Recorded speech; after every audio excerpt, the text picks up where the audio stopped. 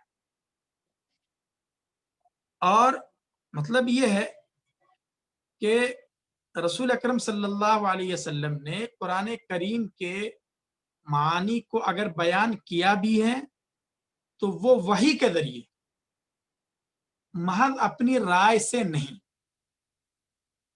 ہاں البتہ جہاں جہاں جیسے حضرت عائشہ رضی اللہ عنہ کا قول ہے کہ چند آیا، تو مطلب یہ ہے کہ آپ نے آیات کی تفسیر کی ہے، تمام کی تو نہیں کی ہے، اور بعض آیات کی آپ نے تفسیر اور تبیین کی ہے، اور جن آیات کی بھی آپ نے تفسیر اور تبیین فرمائی ہے وہ بھی اپنی رائے سے نہیں ہے، وہ بھی بوحی من اللہ عز و جل ہے۔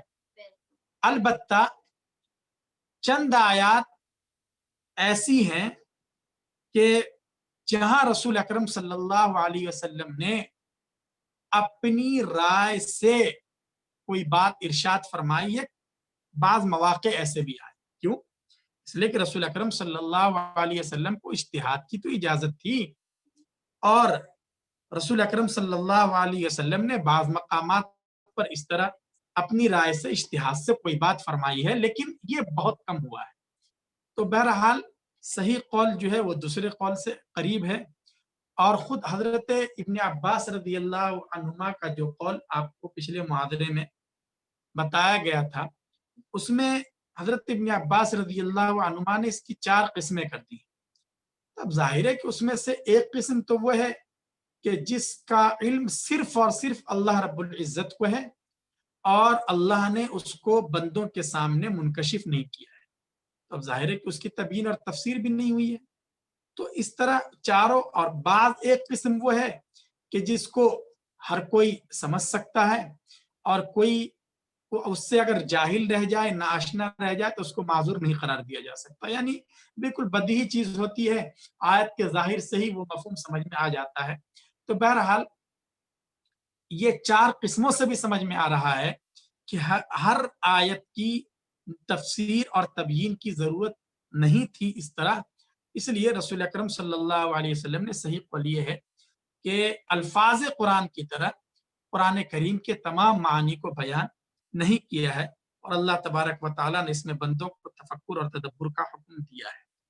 تو بہرحال یہ جو آیت ہے، اس سے رسول اکرم صلی اللہ علیہ وسلم کا وظیفہ اور ذمہ داری کو طے کر دیا گیا ہے کہ تبیین آپ کی ذمہ داری۔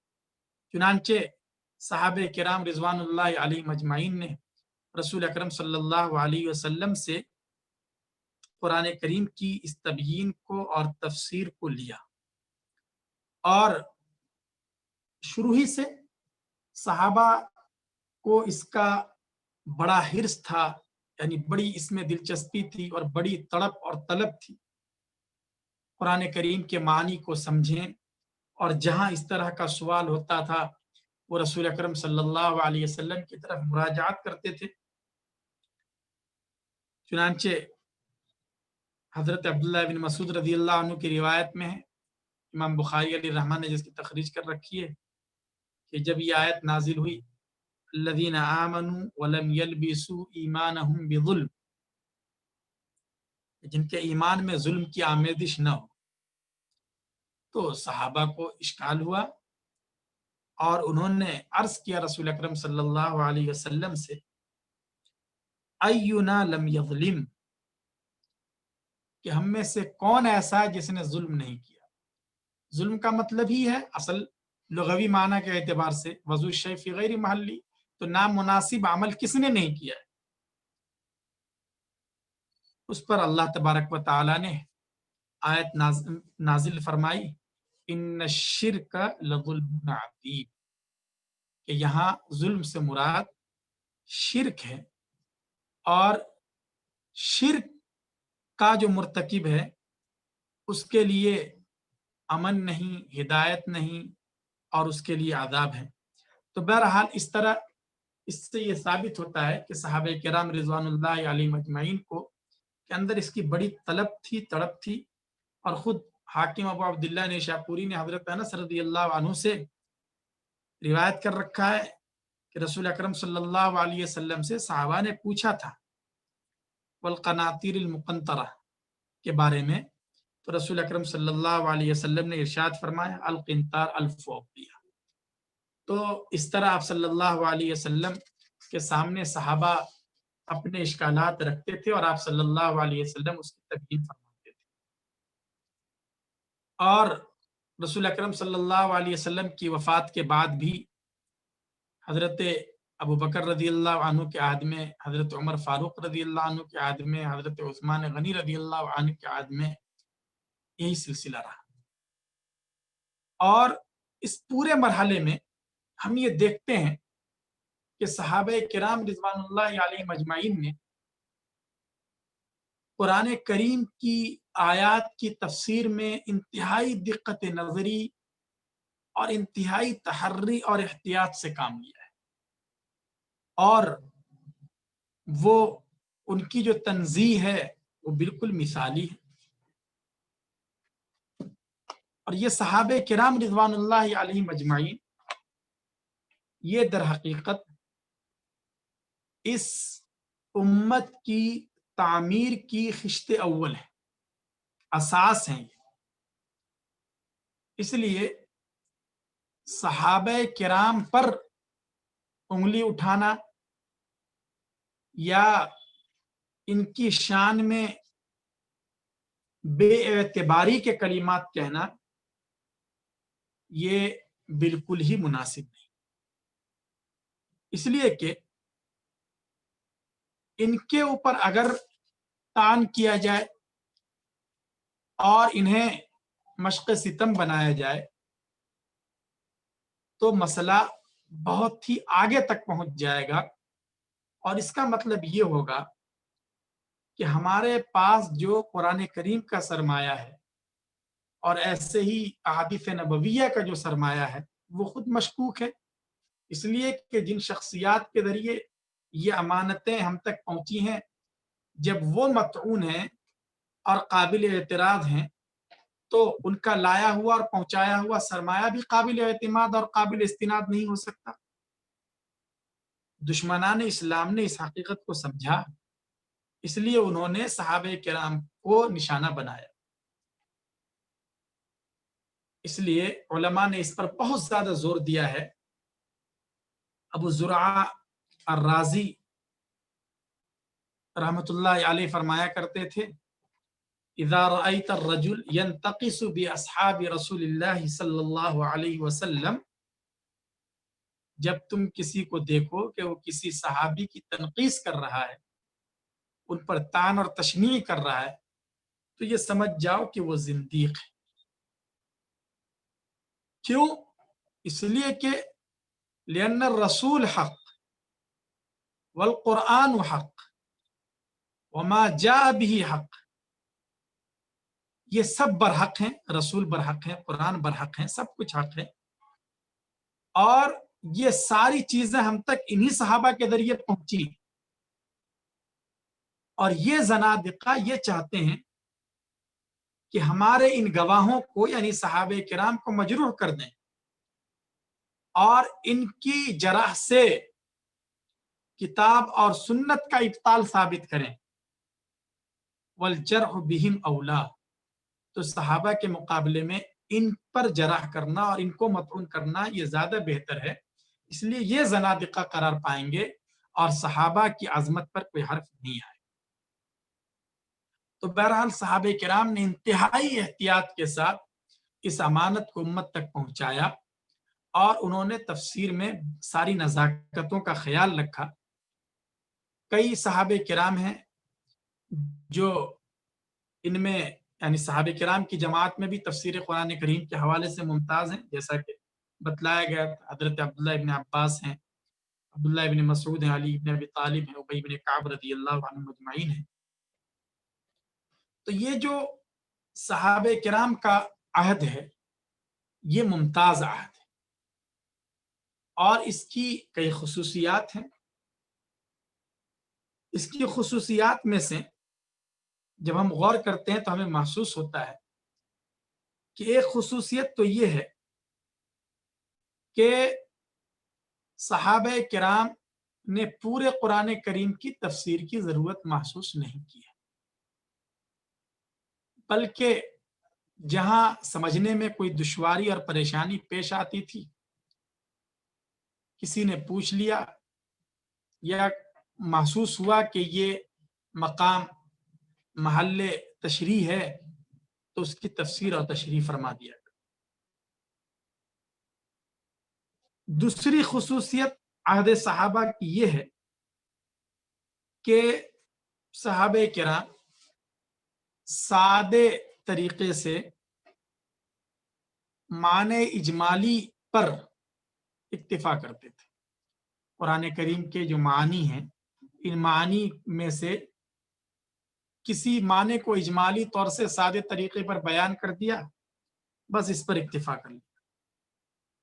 بہت زیادہ ان معانی کی تفصیل میں یا مناطق اور فلاسفہ کی طرح بہت زیادہ اس میں تکلف کا مظاہرہ نہیں کرتے، جیسا کہ بات کے ادوار میں یہ سب چیزیں محسوس ہوتی ہیں اور دیکھی جاتی ہیں۔ تو یہ تو دوسری خصوصیت تھی، یہ عصر صحابہ کی۔ تیسری خصوصیت یہ ہے کہ آیات قرآنیہ کی تفسیر میں ان صحابہ کرام کے درمیان آیات کی تفسیر میں اور معانی میں بہت زیادہ اختلاف نہیں ہے، بہت معمولی اختلاف ہے، اور اختلاف کی بھی قسمیں آگے آئیں گی۔ تو یہ جو اختلاف ہے، یہ اختلاف، اس کو اختلاف تنوع کہیے، یہ اختلاف تضاد کی قبیل سے نہیں۔ چوتھی خصوصیت کہہ لیں، صحابہ کرام ان اسباب نزول کو بھی ذکر کرتے ہیں جن سے کتاب اللہ کے معانی کو سمجھنے میں بڑی مدد ملتی ہے،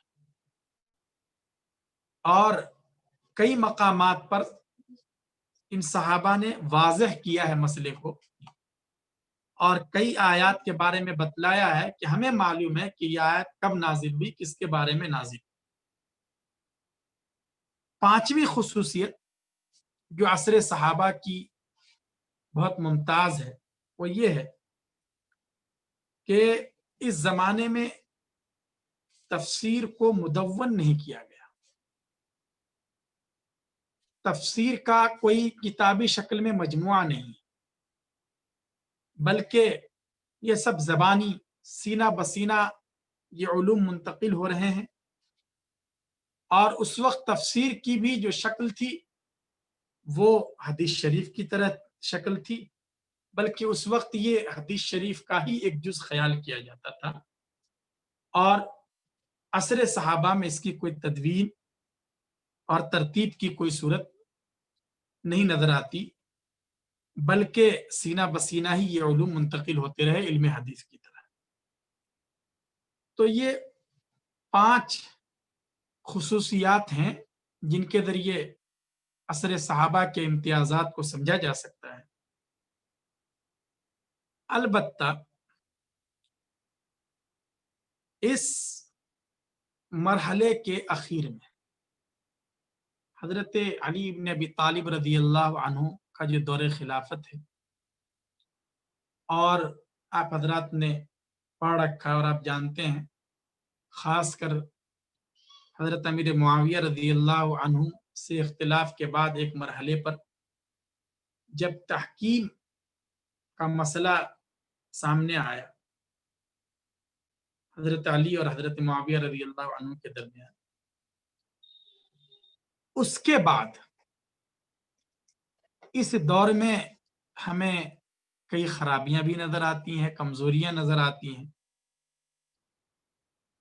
اس واقعے تحکیم کے بعد ہی ہم دیکھتے ہیں کہ نئے نئے فرقوں نے اپنے بالوں پر نکالنے شروع کیے، خوارج کا وجود ہوا، شیعہ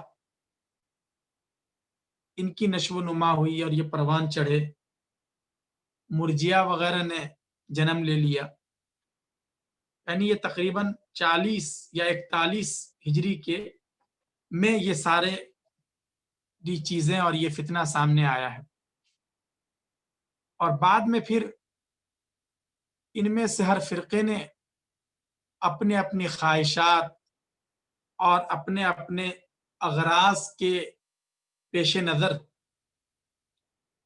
قرآن کریم کی تفسیر کی، اور اس طرح جو ہے یہ دخیل تفسیر کے اندر اس کی آفت بڑھتی رہی۔ خود ویسے انفرادی اعتبار سے اگر ہم دیکھیں تو بعض نمازج دخیل کے کہیں کسی صحابی کے یہاں بھی مل جاتے ہیں، لیکن ظاہر ہے کہ اس کا مقصد کوئی اسلام کو یا مسلمانوں کو نقصان پہنچانا نہیں ہے، بلکہ مقصد ایک طرح سے ان کا نیک ہے، اور البتہ وہ صحیح نہیں ہے اور ان کا اجتہاد غلط ہے اس میں، جیسا کہ حضرت قدامہ ابن مظعون اور عمرو ابن معدی کرب رضی اللہ عنہما کے بارے میں کئی مفسرین نے نقل کیا ہے، حافظ ابن حجر اسقلانی علیہ الرحمن نے پوری تفصیل نقل کی ہے کہ ان حضرات کی رائے یہ تھی کہ شرب خمر حلال ہے اس شخص کے لیے جس کے اندر ایمان اور عمل صالح اور تقوی کی شرط موجود ہو۔ انہوں نے کہاں سے یہ معنی نکالا؟ انہوں نے تعویل کی آیت کریمہ میں جو سورہ مائدہ میں ہے، لیس علی الذین آمنوا وعملوا الصالحات جناح فیما طعموا اذا ما اتقوا وآمنوا۔ تو یہ جو آیت ہے اس میں اس کو انہوں نے شرط کے درجے میں لیا کہ اگر تقوی ہے، ایمان ہے، عمل صالح ہے تو پھر شرب خمر میں کوئی گناہ نہیں ہے۔ ظاہر ہے کہ یہ جو استدلال ہے یہ بالکل ہی غلط ہے اور کسی بھی ناحیے سے صحیح نہیں ہے، اور حضرت عمر رضی اللہ عنہ نے خود اس وقت جواب دیا تھا کہ تقوی اس کا نام ہے، شرب خمر کا۔ اللہ نے اس کو اگر حرام کیا ہے تو متقی وہ ہوگا جو اس سے اجتناب کرے گا۔ وہ کیسے متقی ہو جائے گا کہ ایک طرف شراب بھی پی رہا ہو اور ایک طرف اسے متقی بھی کہا جائے؟ یہ تو نہیں ہو سکتا۔ اصل میں اس کا جو سبب نزول ہے، اور آپ حضرات جانتے ہیں وہ جو سبب نزول ہے، صحابہ کرام میں سے بعض کا پہلے انتقال ہو چکا تھا، ان کے سلسلے میں بعض صحابہ کو شبہ ہوا، تو اس سبب نزول سے غفلت کی وجہ سے بھی یہ شبہ پیدا ہو۔ تو بہرحال یہ بہت ہی اس طرح کی مثالیں بہت کم ہیں۔ چنانچہ خود دکتور ابراہیم خلیفہ نے لکھا ہے، انہوں نے اس پر تبصرہ کیا ہے، وبالجملہ فإن مثل هذا الضرب من الشذوذ في خطأ الفهم من القوم، یعنی من قوم الصحابہ رضوان اللہ علیہم اجمعین، نادر جدا لا يكاد يبلغ اصابع ید واحدہ۔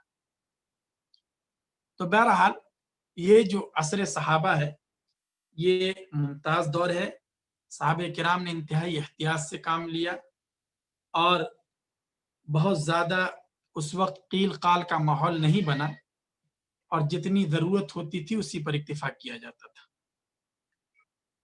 یہ پہلا مرحلہ ہے۔ دوسرا مرحلہ عصر التابعین۔ یہ جو عصر تابعین ہے اس میں اس طرح کے واقعات سامنے آئے کہ لوگوں نے رسول اکرم صلی اللہ علیہ وسلم پر جان بوجھ کر جھوٹ بولنا شروع کر دیا ہے، احادیث کو وضع کرنا شروع کر دیا ہے۔ اس لیے علماء نے بھی اس سلسلے میں سختی شروع کر دی تھی اور مسند روایت کو ہی لیتے تھے، جبکہ اس کے روایت کرنے والے کی عدالت بھی، اس کا ضبط بھی ثابت ہو جائے۔ چنانچہ امام مسلم علیہ الرحمہ نے محمد ابن سیرین سے نقل کیا ہے کہ پہلے تو لوگ سند کے بارے میں پوچھتے ہی نہیں تھے، لم یکونوا یسألون عن الاسناد فلما وقعت الفتنہ قالوا سموا لنا رجالا، کہ بتلاؤ تم یہ روایت کہاں سے لا رہے ہو، ان کے نام لو، ان کو متعین کرو۔ تو بہرحال اس دور میں، یہ جو تابعین کا دور ہے، اس میں مسائل شروع ہو گئے، بلکہ یہ بڑھتے ہی رہے، اور اسانید میں اختصار کی عادت چل پڑی، اور بعض دفعہ اقوال کو جو اس کے قائلین ہیں ان کی طرف منسوب کیے بغیر یوں ہی ذکر کیا جانے لگا، جیسا کہ حافظ سیوطی علیہ الرحمہ نے ان اسباب پر روشنی ڈالی ہے۔ اور تفسیر میں بھی بہت زیادہ اقوال نقل کیے جانے لگے۔ حافظ سیوطی علیہ الرحمہ نے لکھا ہے کہ غیر المغضوب علیہم ولا الضالین میں 10 اقوال لوگوں نے نقل کر دیے، حتیٰ کہ حالانکہ یہود و نصارہ سے جو اس کی تفسیر ہے وہی رسول اکرم صلی اللہ علیہ وسلم سے منقول ہے۔ تو بہرحال عصر تابعین میں اس طرح کے مسائل پیش آئے۔ البتہ یہاں یہ جو عصر تابعین ہے اس کے بھی کچھ امتیازات ہیں، اور اس کی جو خصوصیات ہیں، خوبیاں ہیں، جو بعد والے دور میں نہیں ہیں۔ ایک بات تو یہ ہے کہ یہ تابعین کا عصر، یہ بھی قرون ثلاثہ مشہود لہا بالخیر میں سے ہے، تو اس لیے جان بوجھ کر کذب کا تصور نہیں ہے۔ یہ جو تابعین ہے، تابعین کی جو جماعت ہے، اور جنہیں مفسر کہا جا رہا ہے، مبین کہا جا رہا ہے، یہ تو نہیں ہے تصور کہ جان بوجھ کر یہ جھوٹ بولیں گے۔ چنانچہ وہ تفاسیر جو رسول اکرم صلی اللہ علیہ وسلم سے مرفوعاً انہوں نے نقل کی ہیں یا صحابہ کرام سے موقوفاً نقل کی ہیں، ظاہر ہے کہ ان تفاسیر پر اعتماد کیا جا سکتا ہے۔ ہاں، زیادہ سے زیادہ یہ ہے کہ زیادہ تر یہ مراسیل ہیں، اور تفسیر میں مرسل روایات کو قبول کیا جائے گا یا نہیں، اس پہ مستقل بحث ہوگی۔ تو اس اعتبار سے یہ جو عصر ہے یہ زمانہ ممتاز ہے۔ دوسری خصوصیت اس عصر کی یہ ہے خاص کر کہ ان کی تفاسیر میں، تابعین کی تفاسیر میں ہم دیکھتے ہیں کہ انہوں نے قرآن کریم کے الفاظ کو اپنے نظریات کے خانے میں ڈھالنے کی کوشش نہیں کی ہے۔ یعنی جیسے کہ بات کے ادوار میں ہوا ہے کہ قرآن کریم کا مخاطب کون ہے اور کس کے سامنے اسے بولا جا رہا ہے، ان نزاکتوں کی طرف نظر کیے بغیر محض لغت کے زور پر، یا یہ کہ اپنے خاص منحرف نظریات کے زور پر تفسیر کرنے کی کوشش کی گئی ہے، اور اس کے نمونے ہیں۔ تو اس طرح کی چیزیں ان حضرات کے یہاں نہیں۔ اور ایسے ہی اس دور کی خصوصیت ایک یہ بھی ہے کہ ہم اس دور میں دیکھتے ہیں کہ تفسیر بالرائے نہیں، تفسیر بالرائے کی تفصیل آگے آئے گی۔ ہاں، البتہ مجاہد سے اور قتادہ ابن دعامہ وغیرہ سے جو تفسیر میں منقول ہیں وہ سمجھیے وہ تفسیر باللغہ کے قبیل سے ہیں یا تفسیر بالعلوم الشرعیہ کے قبیل سے، وہ تفسیر بالرائے کے قبیل سے نہیں ہے۔ تو ہم عصر تابعین میں یہ چیز بطور خاص محسوس کرتے ہیں۔ اور ایسے ہی ایک خصوصیت یہ ہے کہ ان تابعین کے درمیان تفسیر کے ناحیے سے بہت زیادہ اختلاف نہیں، یہ محض اختلاف تنوع ہے، اختلاف تضاد نہیں ہے۔ یعنی ہے تو ان کے درمیان بھی اختلاف، لیکن بعد کے ادوار میں ایک ایک آیت کی تفسیر میں جو اختلافات ہوئے ہیں ان کے مقابلے میں یہ اختلاف بہت کم ہے۔ اور ایک خصوصیت اس دور کی بھی یہ ہے کہ تابعین کے دور میں بھی تفسیر کو مدون نہیں کیا گیا ہے اور وہ زبانی بطریق روایت اس کو نقل کرتے رہے۔ یہ کچھ خصوصیات ہیں۔ البتہ ان خصوصیات کے ساتھ ساتھ جو ایک بہت اہم مسئلہ ہے وہ یہ ہے کہ اسی دور میں اسرائیلیات نے تفسیر میں اپنے پیر پسارنے شروع کر دیے اور ان اسرائیلیات کی وجہ سے بڑے مسائل کھڑے ہوئے۔ ایسی روایات سننے اور سنانے میں آنے لگی جن میں تاریخی واقعات کو بیان کیا گیا ہے اور بہت ساری چیزیں ایسی بھی آ گئیں جو نصوص سے بھی متعارض ہیں، محض یہودی اور عیسائی علماء سے سن کر ان کو شامل کر دیا گیا اور آیت کی بعض مرتبہ تفسیر کا مدار ان اسرائیلی روایات پہ رکھ دیا گیا۔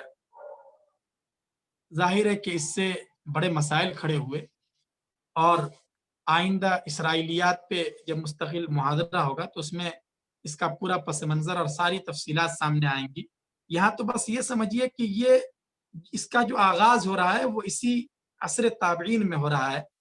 بہرحال ان سب کے باوجود یہ جو عصر تابعین ہے یہ ان کبار تابعین کا بھی دور ہے کہ جو اصول کے مطابق قرآن کریم کی تفسیر فرماتے رہے اور انہوں نے ادھر ادھر کی جو چیزیں اس میں آئیں اور جن چیزوں کو داخل کرنے کی کوشش کی اس سے جو اصل قرآن کریم ہے اور قرآن کریم کا جو اصل مفہوم ہے اس کو محفوظ رکھنے کی کوشش کی ہے۔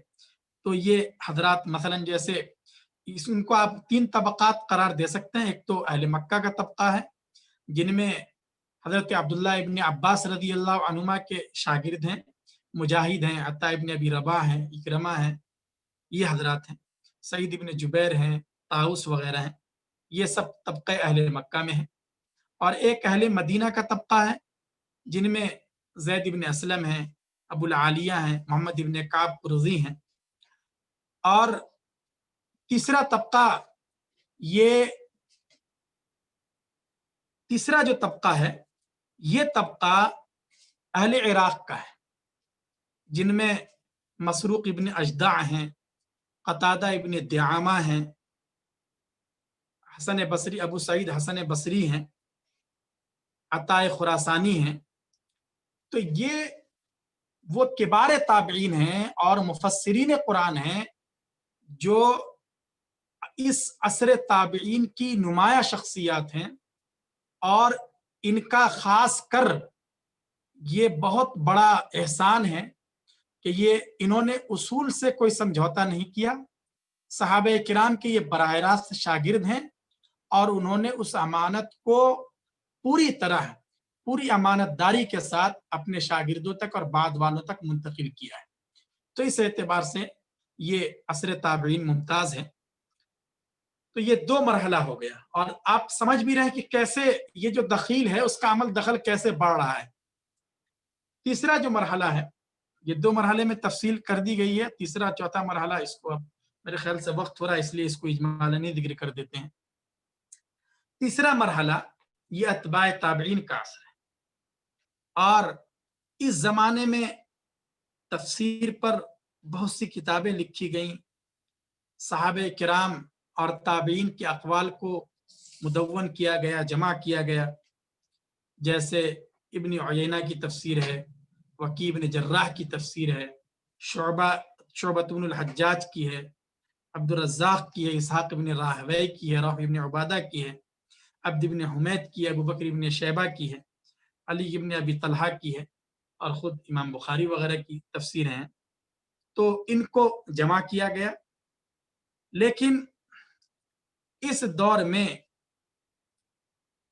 وضع کی کثرت ہو گئی، رسول اکرم صلی اللہ علیہ وسلم پر عمدن جھوٹ بولا جانے لگا، اور یہی جو وضع ہے اور کذب علی الرسول صلی اللہ علیہ وسلم ہے، یہ حدیث میں بھی اور تفسیر میں بھی اس نے راہ پالی، اور یہ در حقیقت یہ جو وضاعین تھے، یہ اہل ہوا تھے، مبتدعین تھے، ان کے اپنے خاص مذموم اغراض اور مقاصد تھے، اور اس لیے انہوں نے ان چیزوں کو ہوا دی۔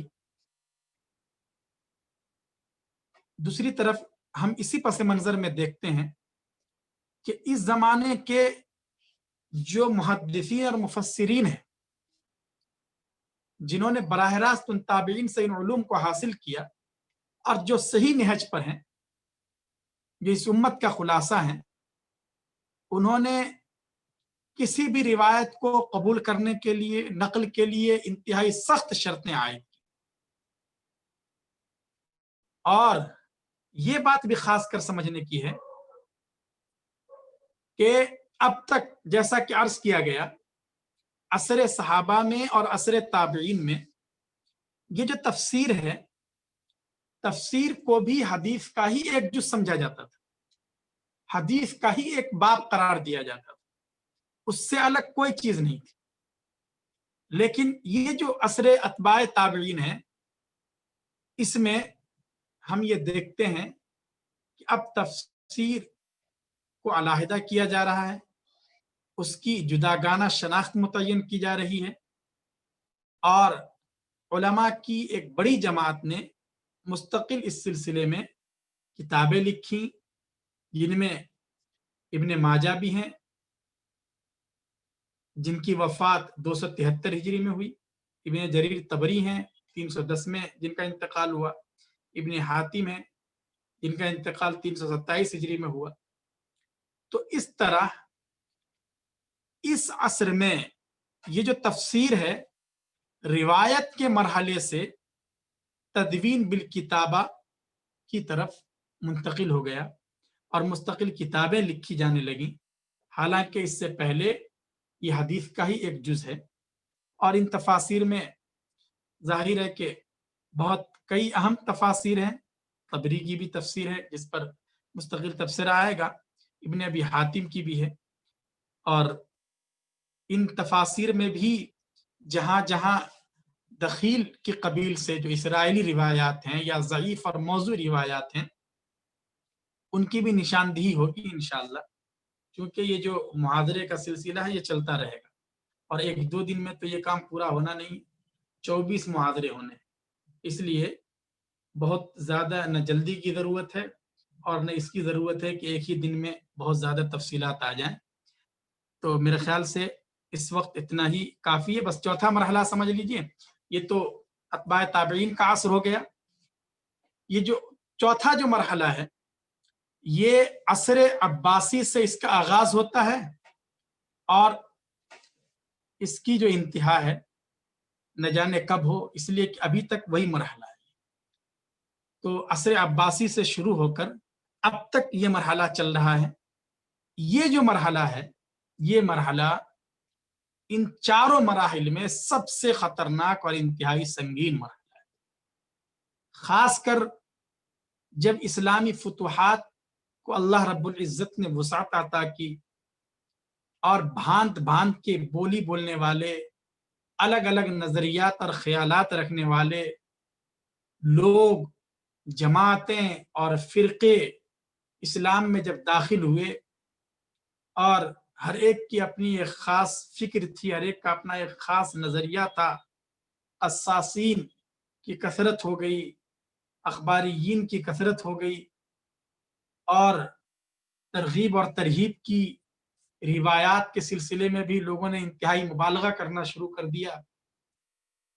تو اب ظاہر ہے کہ فن تفسیر میں اصیل کے بجائے دخیل کا بھی عمل دخل بہت زیادہ بڑھ گیا. ہوا کیا، اس کو صرف خلاصے کے طور پر سمجھیے کہ ایسا ہوا ہے کہ جس کو بھی کسی خاص فن میں کوئی خاص مناسبت اور مہارت ہے تو اس ظالم نے اس فن تفسیر کو ہی تختہ مشق بنا دیا. کسی کو اگر فقہ سے زیادہ مناسبت ہے تو اس نے تفسیر اس طرح کی ہے کہ پورے اس پہ صرف اسی کا اثر نظر آتا ہے. کسی کو اگر لغت سے ہے، کسی کو اعراب سے ہے، نحو سے ہے، فلسفے سے ہے. تو یہ ساری چیزیں وہ ہیں جن کا عکس ان کی تفسیر پر نظر آتا ہے. تو اصل جو چیز ہے کہ تفسیر جس سے آیت کا بس مفہوم واضح ہو جائے وہ بات نہیں رہی. اور اس میں سے بعض چیزیں اچھی بھی ہیں کہ بھئی قرآن کریم تو ظاہر ہے کہ ایک بحر ناپیدا کنار ہے اور اس میں مختلف علوم اور فنون کے اعتبار سے بھی غور کیا جا سکتا ہے. تو اس طرح اگر راہیں کھلتی ہیں تو یہ بری بات نہیں ہے، لیکن اسی کو تفسیر قرار دینا اور اسی پر بنیاد رکھ دینا قرآن کریم کی تشریح کی، یہ پھر غلط ہو گیا. اور بہت سے لوگ تو اس خیال کے بھی آ گئے کہ جمیع العلوم فی القرآن لیکن تقاصر عنہ افہام الرجال، کہ قرآن کریم میں سارے علوم ہیں اس لیے تفسیر اس طرح کرو کہ سارے علوم والے کو کچھ نہ کچھ حصہ مل جائے. ظاہر ہے کہ یہ بھی ظلم ہے اور زیادتی ہے. حضرت امام العصر علامہ انور شاہ کشمیری رحمۃ اللہ علیہ فرمایا کرتے تھے کہ یہ کسی جاہل کا قول ہو سکتا ہے جس نے قرآن کریم کے موضوع کو اور اس کے مقصد کو نہیں سمجھ رکھا ہے. تو بہرحال یہ اس طرح کی چیزیں بڑھتی رہیں اور بہت سی چیزیں مرحلہ وار یہ اصل تفسیر میں داخل ہوتی رہیں، اور اس طرح یہ 4 مراحل پورے ہوتے ہیں. اور اس کے ذریعے آپ نے سمجھ لیا کہ کیسے اس کی نشو و نما ہوتی ہے اور کیسے اس کا دخیل کا تفسیر کے اندر تطور ہوتا ہے. اور اب پھر انشاءاللہ آگے دیکھیں گے کہ اس دخیل کے اسباب کیا ہیں اور کہاں سے یہ سب چیزیں اس میں آ رہی ہیں. آج کے لیے انشاءاللہ نہیں کافی ہے. جزاکم اللہ. السلام علیکم. وعلیکم السلام ورحمۃ اللہ وبرکاتہ. بہت دلچسپ موضوع رہا حضرت، یہ مطلب بہت غور سے سن رہے ہیں ماشاءاللہ سب طلب. انشاءاللہ ٹھیک ہے. اب تو جی آگے 24 تک اس کو لے جانا ہے نا. جی جی انشاءاللہ اس لیے بچا کے رکھنا ہی پڑ رہا ہے. جی جی جزاک اللہ خیر. خاص بات تو نہیں ہے، سب آتے نہیں ہے کیا سب؟ نہیں حضرت سب موجود ہیں، وہ مائک بند کر رکھتے ہیں اپنے سب. اچھا ماشاءاللہ. جس کو بولنا ہوتا ہے تو وہ مطلب مائک آن کر کے سن لیتا ہے. ٹھیک ہے انشاءاللہ. تو اردو کیوں؟ صابر صاحب ہیں، مجیب الرحمان صاحب ہیں. نہیں کہہ رہا اردو میں ہی ٹھیک ہے. جی استاد اردو میں صحیح ہے. اردو میں صحیح. یہ نیا موضوع ہے، سمجھنے میں تھوڑی دقت ہو رہی ہے عربی میں. اردو میں زیادہ سمجھ میں آ رہا میں ہے. سمجھ رہا تھا کہ ہماری بھی تھوڑی بہت مشق ہو جاتی ہے عربی میں، لیکن چلو ٹھیک ہے. اگلے سال مشق کر لیں گے. آپ کی تو مشق ہے ماشاءاللہ. لیکن امتحانات وغیرہ اور اسئلہ اور اجوبہ سب عربی میں ہی ہوں گے. ہاں جی انشاءاللہ. وزن گھٹائیے پہلے تھوڑا وزن کم ہو، اس کے بعد لوڈ کم. اور کوئی خاص بات تو نہیں نا؟ ایک آدمی کے وزن پہ ہر وقت 10 کلو 15 کلو کا بورا رہے. ٹھیک ہے. جزاکم اللہ خیر. شکریہ. السلام علیکم. کیلشیم کم ہو گیا اور لوڈ ہو گیا زیادہ. مساوی گئے نا 8 کلو کم.